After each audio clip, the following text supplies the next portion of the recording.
అదే 11వ అధ్యాయము 21 నుండి చదవమ్మా. మాతో యేసుతో, ప్రభువా నీవిక్కడ ఉండి ఎడల నా సహోదరుడు చావుకుండును, ఇప్పుడైనను నీవు దేవుణ్ణి ఏమడిగినను దేవుడు నీకు అనుగ్రహించునని ఎరుగుదునా నేను. చూడండి, ఇక్కడ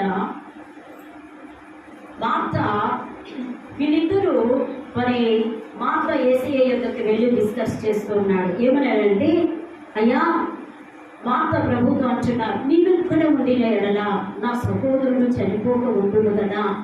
అయ్యా నువ్వు వెళ్ళిపోయి ఉన్నావు, నా సహోదరుడు చనిపోయి ఉన్నాడు అని ఆమె యేసయ్యని అడుగుతున్నప్పుడు యేసయ్య మరి మళ్ళీ ఆ స్త్రీ మార్త ఏమని అంటుందంటే, నీవు దేవుణ్ణి అడిగిన ఎడల ఏదైనా నీకు అనుగ్రహిస్తాడు కదా.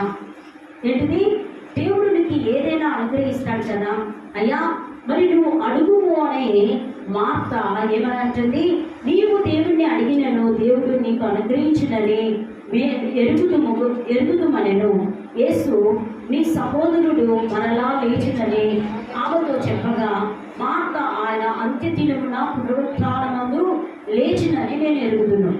అంటే ఇక్కడ ఏమని చెప్తున్నాడంటే, అయ్యా మరి మార్త ఈ యొక్క యేసు ప్రభుల వారు డిస్కస్ చేసుకుంటున్నారు.